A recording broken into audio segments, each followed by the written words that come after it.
दोस्तों, इस दुनिया में जब भी प्रेम की मिसालें दी जाती हैं, तो उसमें सबसे पहला नाम भगवान श्री कृष्ण और राधा जी का आता है। धार्मिक ग्रंथों के मुताबिक श्री कृष्ण को अपार प्रेम का प्रतीक माना जाता है और पुराणों के अनुसार ऐसा बताया जाता है कि श्री कृष्ण की 16,108 रानियां थीं, जिनमें से रुक्मणी सत्यभामा उनकी सबसे मनपसंद रानियां थीं। इसके अलावा ये भी बताया जाता है कि श्री कृष्ण अपने बचपन में गोपियों के साथ गोकुल में रास लीलाएं किया करते थे, जिनकी कहानियां आज भी सबसे ज्यादा मशहूर हैं। लेकिन मित्रों, क्या आपको ये पता है कि सभी को प्रेम सिखाने वाले श्री कृष्ण का नाम आज भी केवल और केवल राधा जी के साथ ही क्यों लिया जाता है? आपने जब भी कृष्ण भक्तों को देखा होगा तो गौर किया होगा कि वह हमेशा ही राधे श्याम नाम का ही जप करते हैं। इस दुनिया में जब भी कृष्ण और राधा जी के प्रेम का कहीं जिक्र किया जाता है तो सभी के मन में अक्सर ये सवाल उठता है कि जब आखिर श्री कृष्ण और राधा जी के बीच इतना अधिक प्रेम था तो इन दोनों ने आपस में विवाह क्यों नहीं किया? मित्रों, अगर आप भी जानना चाहते हैं कि श्री कृष्ण और राधा जी का विवाह किन कारणों से नहीं हो पाया,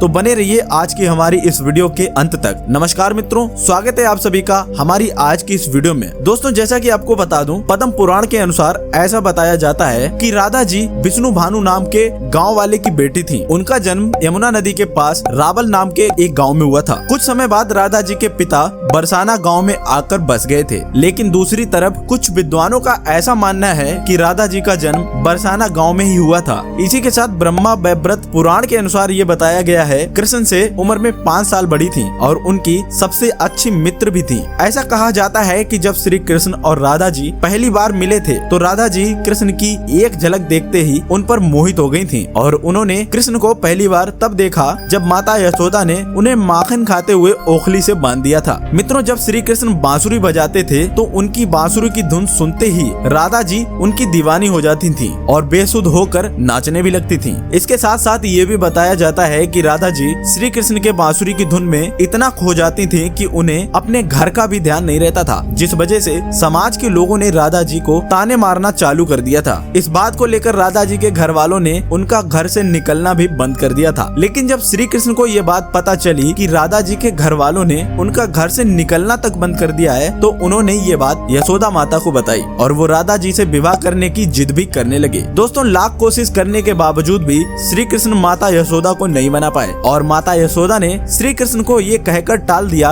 कि एक तरफ तो राधा जी उनसे उम्र में 5 साल बड़ी हैं और दूसरी तरफ उनका विवाह पहले से ही तय हो चुका है। यशोदा माता ने जब ये बात नंद महाराज को बताई तो उन्होंने भी श्री कृष्ण को बहुत समझाया। राधा जी से विवाह न करने की उन्होंने सलाह भी दी, लेकिन इतना समझाने के बावजूद भी जब श्री कृष्ण राधा जी से विवाह करने की जिद नहीं छोड़ रहे थे, तब नंद महाराज श्री कृष्ण को ऋषि गर्ग के पास ले गए थे और जब ऋषि गर्ग से श्री कृष्ण मिले तो ऋषि ने कृष्ण को बताया कि उनकी असली माता और पिता देवकी और वासुदेव हैं, जिनको उनके मामा कंस ने बंदी बनाकर रखा है। इसके साथ साथ ऋषि गर्ग ने श्री कृष्ण को ये भी समझाया कि उनका जन्म केवल और केवल दुष्टों का नाश करने तथा धर्म की स्थापना करने के लिए हुआ है। जब ऋषि गर्ग ने श्री कृष्ण को उनकी वास्तविकता से परिचय कराया, तभी से राधा जी और श्री कृष्ण के बीच दूरियां पैदा होने लगी। कुछ समय बाद श्री कृष्ण जब और बड़े हुए तो उन्हें कंस के बुलाने पर वृंदावन छोड़कर जाना पड़ा। कहा जाता है कि जब कृष्ण वृंदावन छोड़कर मथुरा जा रहे थे तो वो चुपके से राधा जी के घर पर उनसे मिलने पहुंचे थे और उनसे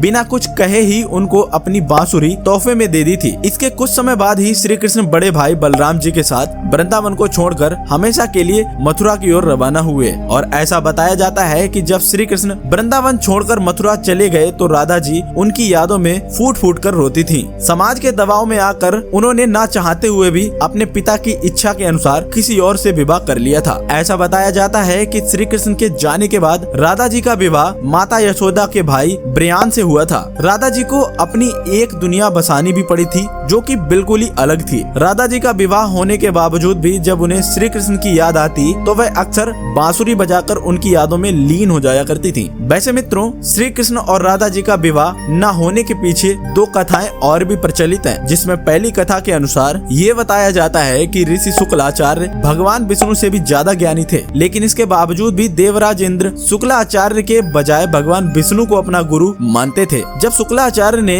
यह सब अपनी आंखों से देखा तो उन्होंने इसे अपना अपमान समझकर असुरों को शिक्षा देना शुरू कर दिया और उनके गुरु बन गए। असुरों का गुरु बनते ही शुक्लाचार्य ने देवराज इंद्र से अपने अपमान का बदला लेने की ठान ली, लेकिन उनके सामने ये सबसे बड़ी समस्या खड़ी थी कि ये देवताओं को तो दवा अमरता का वरदान मिला हुआ था, लेकिन राक्षसों को ऐसा कोई वरदान प्राप्त नहीं था। इसी वजह से राक्षस कभी भी देवता से नहीं जीत पाते थे। इस समस्या को सुलझाने के लिए असुर गुरु शुक्राचार्य भगवान शिव की घोर तपस्या करके उनको प्रसन्न कर लेते हैं। इसी के साथ साथ शुक्राचार्य ने भगवान शिव को ही अपना गुरु बना लिया। भगवान शिव को अपना गुरु बनाते ही शुक्राचार्य ने उनसे मृत संजीवनी वरदान पाने की सोची। दोस्तों, आपको बता दें कि संजीवनी वरदान एक ऐसा वरदान है जिससे किसी भी मरे हुए इंसान को भी वापस जिंदा किया जा सकता है। मृत संजीवनी वरदान के लिए जब शुक्राचार्य भगवान शिव की तपस्या करने जा रहे थे तो उन्होंने सभी राक्षसों को अपने माता पिता ऋषि भृगु और काव्य माता की कुटिया में रहने के लिए कहा, ताकि उनके होते हुए भी कोई देवता राक्षसों को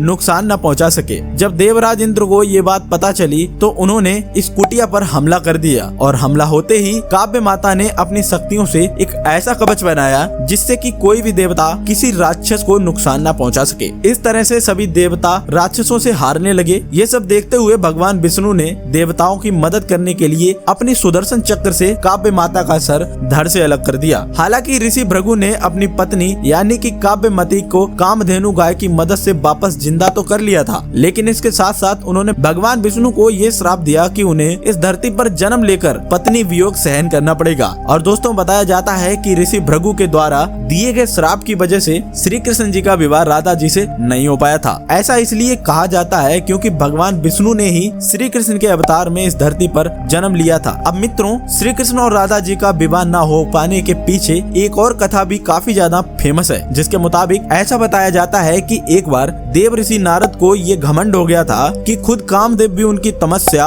और ब्रह्मचर्य को नहीं तोड़ सकते। ये सब देखते हुए भगवान विष्णु ने सोचा कि क्यों ना देव ऋषि नारद का ये घमंड तोड़ा जाए। और जब देव ऋषि नारद को एक बार रास्ते में उन्होंने कहीं जाते हुए देखा तो उनके दिमाग में एक अजीब तरह की माया रचने का ख्याल आया। उस माया में भगवान विष्णु ने एक सुंदर नगरी का निर्माण किया था। आपको बता दें, जब नारद जी उधर से जा रहे थे उन्होंने एक बहुत ही सुंदर नगर देखा जहां माता लक्ष्मी के स्वयंवर का आयोजन किया जा रहा था। तब नारद मुनि उस नगर में गए और वहां माता लक्ष्मी की एक झलक देखते ही उन पर मोहित हो गए। लक्ष्मी जी के रूप और सुंदरता को देखकर देव ऋषि नारद का ब्रह्मचर्य तो भंग हो ही चुका था। इसके लिए उन्होंने सोचा कि क्यों ना इस स्वयंवर में भाग ले लिया जाए। लेकिन इससे पहले देव ऋषि नारद भगवान विष्णु के पास गए और उनसे कहा कि आप अपना सुंदर रूप मुझे दे दीजिए और मुझे हरि के जैसा बना दीजिए। मित्रों, आपको बता दें, हरि का एक और अर्थ अर्थात बानर भी होता है, लेकिन देव ऋषि नारद इस बात को नहीं जानते थे। भगवान विष्णु ने उन्हें एक बानर रूप दे दिया। जब लक्ष्मी जी के स्वयंवर में वह गए तो लक्ष्मी जी स्वयंवर में खुद आई। देव ऋषि नारद के बानर वाले रूप को देखकर उन्हें बहुत गुस्सा आया। इसके साथ साथ देव ऋषि नारद का स्वयंवर में काफी ज्यादा मजाक भी उड़ाया गया। उसी समय की बात है कि जब भगवान विष्णु भी